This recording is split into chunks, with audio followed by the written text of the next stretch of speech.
할렐루야. 5월 20일 수요 중부 예배를 지금부터 시작하도록 하겠습니다. 우선 찬송가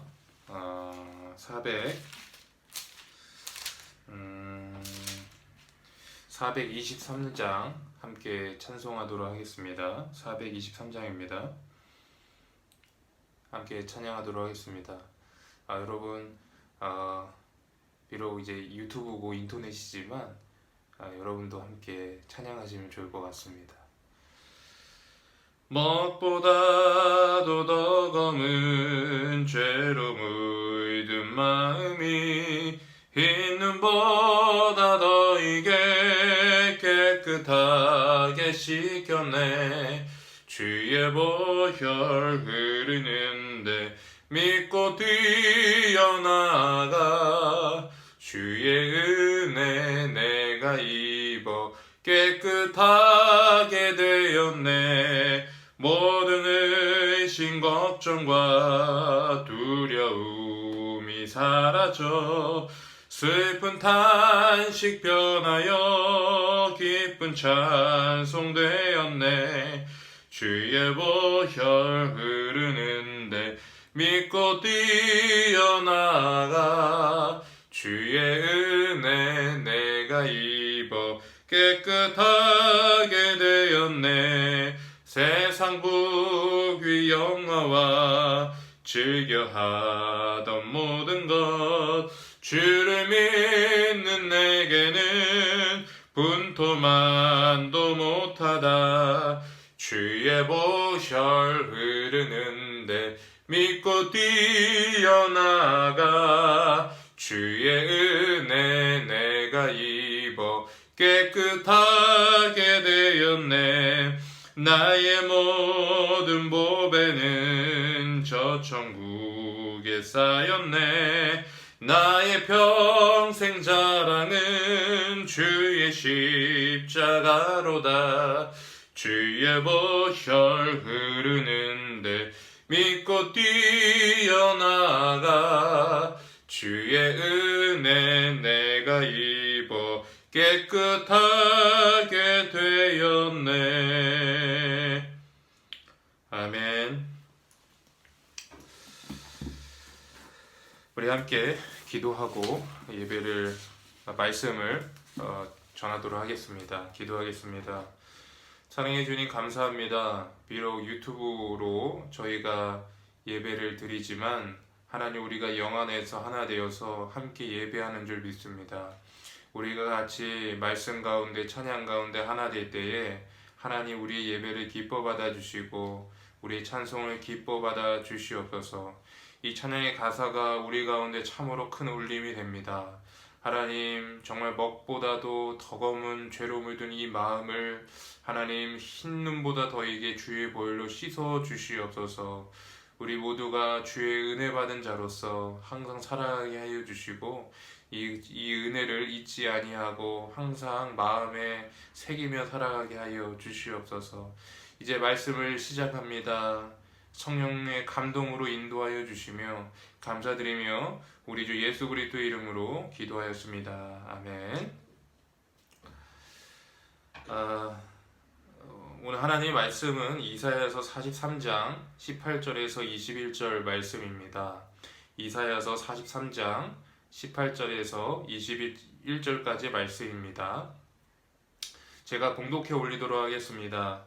너희는 이전 일을 기억하지 말며 옛날 일을 생각하지 말라. 보라, 내가 새 일을 행하리니 이제 나타낼 것이라. 너희가 그것을 알지 못하겠느냐? 반드시 내가 광야의 길을 사막에 강을 내리니 장차 들짐승 곧 승냥이와 타조도 나를 존경할 것은 내가 광야의 물을 사막에 강들을 내어 내 백성 내가 택한 자에게 마시게 할 것임이라. 이 백성은 내가 나를 위하여 지었나니 나를 찬송하게 하려 함이니라. 아멘. 오늘은 새 일을 행하시는 하나님이라는 제목으로 여러분과 말씀을 나누도록 하겠습니다. 저희 아버지가 취미 삼아 하시는 일이 있는데 그것이 뭐냐면 저희 집 옥상에 텃밭을 가꾸는 것입니다. 여름철이 되면 그 텃밭의 열매들을 많이 먹을 수 있게 되는데, 제가 특별하게 좋아하는 것은 그 아사기 고추, 저희 아버님이 재배하신 아사기 고추를 좋아하는데, 그거를 이제 쌈장에 찍어 먹거나 고추장에 찍어 먹으면 참으로 맛이 있는 것 같습니다. 아버지께서 출타 중이시거나 또 텃밭을 못 가꾸게 될 특별한 일이 있을 때는 제가 아버지를 대신해서 위에 올라가서 이제 텃밭에 물도 주고 그렇게 합니다.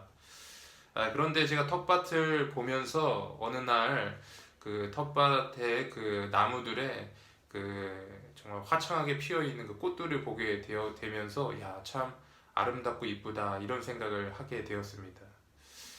하지만 여러분도 잘 아시다시피 아름답고 화려한 꽃에는 열매가 열릴 수가 없습니다. 그 꽃이 다 떨어지고 져야만 비로소 열매가 맺을 수가 있는 것이죠. 제가 이 모습을 묵상하면서 우리의 신앙생활도 참 이와 비슷하다라는 생각을 하게 되었습니다. 내가 잘할 수 있고 또 화려하고 또 그리고 뭔가 할 수 있을 것 같을 때에는 정말 신앙적인 열매를 맺을 수가 없는 경우가 많이 있습니다. 그런데 내가 힘이 빠지고 어렵고 하나님을 의지할 수밖에 없는 그런 순간이 왔을 때 정말 꽃이 떨어지고 화려함이 다 떨어지고 어떻게 보면 나의 삶이 볼품없고 정말 버림받은 것 같고 정말 보잘것없는 그런 모습 속에서 우리는 정말 믿음의 열매를 맺고 참신앙의 열매를 맺는 경우를 많이 보게 됩니다. 그런 의미에서 우리 그리스도인들이 겪게 되는 여러 가지 고난과 어려움은 모두가 합력하여 선을 이루는 하나님의 도구이기 때문에 우리는 모두 하나님께 이 모든 것을 감사할 수밖에 없는 것이고 또 그 가운데 일하신 하나님을 찬양할 수밖에 없는 줄 믿습니다. 오늘 말씀은 여러분도 잘 아시다시피 그 이스라엘 백성의 바벨론 포로 생활을 그 배경으로 하고 있습니다. BC 586년경에 이 이스라엘은 바벨론에게 완전하게 망하게 됩니다. 예루살렘 성전은 무너져 내리고 또 성벽은 다 무너져서 불타서 없어집니다. 평소에 이스라엘 백성들은 자신들이 선택받은 백성이라고 생각을 했습니다. 그리고 이방 민족과는 다른 거룩한 백성이라고 생각을 했었죠. 그런데 이제는 이방 민족에 의해서 망하게 됐고 그들의 자존심은 다 무너져 내리게 된 겁니다. 마치 성벽이 무너지고 성전이 불타 없어진 것처럼 모든 것이 다 없어진 거예요. 그래서 이제는 모든 것이 끝나서 아무런 소망도 없고 또 다시는 과거의 이스라엘 영광을 재건할 수 없을 것 같은 그러한 정말 불가능해 보이는 상황 가운데 처해 있는 상황인 것입니다. 그런데 하나님께서는 오늘 본문 말씀을 통해서 이스라엘 백성들에게 희망을 심어주고 다시 그들을 회복할 것을 약속하는 것입니다. 오늘 말씀해 보니까 이전 일은 기억하지도 말고 옛적 일은 생각하지도 말라라고 기록하고 있어요. 여러분, 하나님께서 이렇게 이스라엘 백성에게 말씀하시는 이유가 무엇이겠습니까? 그 일은 하나님께서 광야 같은 인생 가운데, 광야 같은 이스라엘 가운데 길을 내시는 분이시기 때문에 그렇습니다. 또 사막 같은 그들의 삶 속에서 강물을 내실 것이기 때문에 그렇다는 거예요. 마치 완전히 다 무너져 내리고 포로가 되고 소망을 잃은 그 순간에 하나님은 다시 새 일을 시작한다는 거예요. 이스라엘의 화려한 순간, 정말 영광스러운 순간에 하나님께서 일하시는 것이 아니라 정말 그들이 아무것도 할 수 없을 때 하나님께서는 그들의 삶 가운데서 새 일을 시작한다라는 것입니다. 그러므로 여러분, 우리가 어려운 일이 당하고 낙심된 일이 당할 때 정말 좌절하고 낙심하고 의기소침해야 할 필요가 없습니다. 왜냐하면 그때 하나님께서 일하기 적절한 시간이기 때문에 그렇습니다. 하나님의 사람들은 과거에 매여있는 사람이 아니고 현재의 어려움 가운데 매여있는 사람이 아니라는 것이죠. 때로는 어떻게 보면 과거의 수치스러운 사건이 나에게 있고 또 어떤 고통스러운 아픔이 현재에 있다 할지라도 우리는 미래를 바라보면서 하나님이 행하실 새 일을 바라보면서 나아가야 한다는 것이죠. 왜냐하면 하나님은 지난 과거보다 또 그리고 현재의 아픔보다 앞으로의 미래를 더 소중히 여기시는 분이시기 때문에 그런 것이죠. 과거보다 현재보다 앞으로 베풀어 주신 하나님의 은혜가 훨씬 더 크기 때문에 그런다는 거예요. 그러므로 하나님은요, 과거 지향적이 아니라 미래 지향적인 분이시라는 거예요.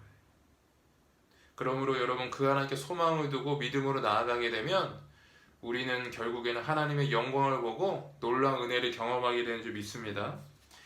제가 요즘 그 존 웨슬리의 생애라는 책을 읽고 있습니다. 제가 존 웨슬리의 생애를 보면서 참 많은 감동과 은혜를 얻게 되는데, 존 웨슬리도 그의 인생에 있어서 정말 어려운 순간이 많이 있었던 것 같아요. 그 중에 가장 어려웠던 순간이 3번에 걸친 시련입니다. 특별히 존 웨슬리는 여자 관계에서 항상 연약했는데, 평소에 수줍음이 많고 여자와의 관계에 있어서 소극적이던 존 웨슬리는 정말 자신이 마음에 든 여자들이 있었는데, 정말 사목감으로 정말 사목감으로 참 좋은 여자분들이 있었는데, 결정을 미루고 또 그리고 결단하지 못해서 그 여인들의 다 친구들이나 다른 사람에게 빼앗기게 됩니다. 그리고 여러분 잘 아시는 대로 정말 악처 중에 악처를 만나잖아요. 그리고 평생 그렇게 아내 때문에 고난을 겪고 그렇게 살아갔는데, 그런데 그가 그런 시련의 아픔을 겪으면서도 그는 그 아픔에 항상 매여 있는 사람이 아니었다 그래요. 그래서 한 2, 3일이 지나면 그 과거의 그런 어려움들을 툭 털어버리고 이제 하나님의 비전을 향해서 나아가는 사람이었다고 합니다.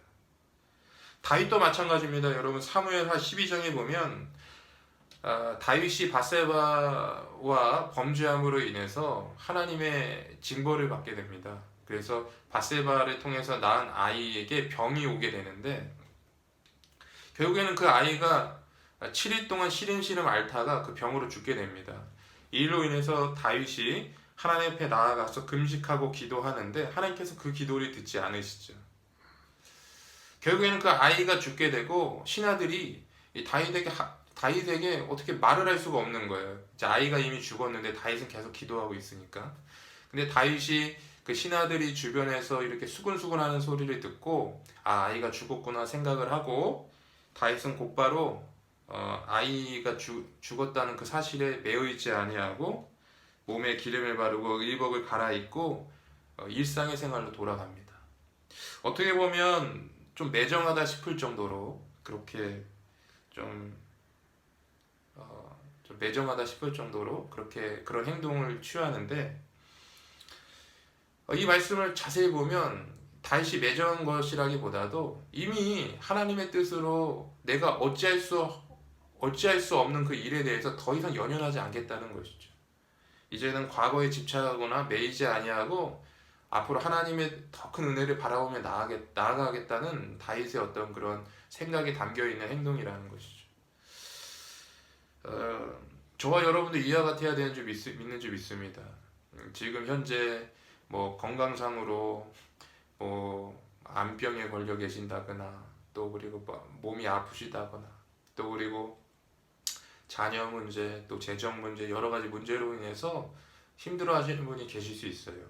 근데 그 문제를 계속 묵상하고 바라보고 생각할 것이 아니라 미래를 향해 나아가자는 거죠. 하나님께서 베푸실 은혜를 향해 나아가자는 거죠. 그러면 하나님께서 그 믿음 가운데에서 역사하셔서 우리 가운데 더 큰 은혜로 보답해 주시는 줄 믿습니다. 더 이상 과거에 매여 있거나 과거의 아픔에 매여서 우울하고 주눅들고 낙심되고 무기력하고 이렇게 살면 안 된다라고 저는 생각을 합니다. 하나님께서 새 일을 행하실 것이기 때문에 하나님께서 이 일을 통해서 더욱더 아름다운 일을 내게 허락하시기 때문에 그 일을 바라보고 믿음으로 나아가자는 거죠. 그러면 하나님께서 이러한 믿음을 갖고 있는 저와 여러분을 통해서 크신 일을 이루실 줄 믿습니다. 아멘. 오늘 몇 가지 기도 제목을 나누고 제가 기도 마치도록 하겠습니다. 저희가 참 오랫동안 함께 모이지 못하고 있는 것 같습니다. 저도 이제 수요 중보기도 모임을 통해서 여러분과 함께 기도하고 말씀 보고 또 우리 권사님들, 집사님들이 해오신 반찬 또 우리 밥을 먹으면서 되게 좋고 행복하고 정말 힘을 얻고 그런 시간을 많이 보냈는데 최근에 사실 그런 시간을 갖지 못하고 집에서 이렇게 혼자 이제 영상으로 여러분과 이렇게 소통하고 이러다 보니까 사실 그렇게 했던 시절이 되게 그립고 사실 좀 빨리 여러분과 모여서 함께 예배드리고 기도하고 좀 그랬으면 좋겠다는 생각도 하고 있습니다. 그래서 속히 빨리 좀 코로나가 없어져서 저희가 좀 자유롭게 예배드리고 좀 그런 시간을 가졌으면 좋겠다는 생각이 들어서 여러분 좀 그 일을 위해서 또 영도교회 그 모든 공예배가 정상적으로 회복될 수 있도록 좀 기도해 주시고 또 우리 교우들 신앙이 침체되거나 정말 다운되지 않을 수 있도록 계속 기도해 주시면 좋을 것 같고요. 또 그리고 이 나라를 위해서 또 북한을 위해서 지속적으로 기도해 주시면 좋을 것 같습니다. 특별히 제가 인터넷 상이라서 좀 실명을 거론하는 것 좀 그렇지만 방 전도사님 이제 오늘 CT 촬영이 있다고 합니다. 부디 좀 좋은 결과가 나와서 좀 방 전도사님도 그렇고 저희에게도 좀 기쁨이 되는 소식이 왔으면 좋겠다라는 생각이 듭니다. 그래서 방 전도사님을 위해서도 계속 좀 기도해 주시면 좋을 것 같습니다. 오늘이죠. 그래서 이 영상이 끝나고 적어도 한 5분 이상 여러분 좀 방 전도사님을 위해서 특별히 좀 기도를 좀 뜨겁게 했으면 좋겠습니다. 그렇게 좀 기도했으면 좋겠고요. 항상 승리하시고 충만한 여러분 되시길 주의로 축복합니다. 제가 기도하고 예배를 마치도록 하겠습니다. 기도하겠습니다. 하나님 아버지 감사합니다. 오늘 이렇게 말씀을 나누고 정말 은혜를 허락해 주시면 감사합니다. 우리가 삶을 살면서 어려움은 오고 또 문제는 항상 있기 마련입니다. 그러한 일에 너무 매이지 아니하게 하여 주시고 너무 집착하지 않게 하여 주시며 오직 앞으로 행하실 주님의 놀라운 일을 바라보며 믿음으로 나아갈 수 있도록 역사하여 주시옵소서. 한 주 동안 살아가는 동안 우리 팀원들 항상 은혜로 보호하여 주시고 하나님 정말 좋은 일만 있게 하여 주시고 참으로 감사할 제목만 넘치게 하여 주시기를 원합니다. 하나님 인도하여 주시옵소서. 감사드리며 예수님의 이름으로 기도하였습니다.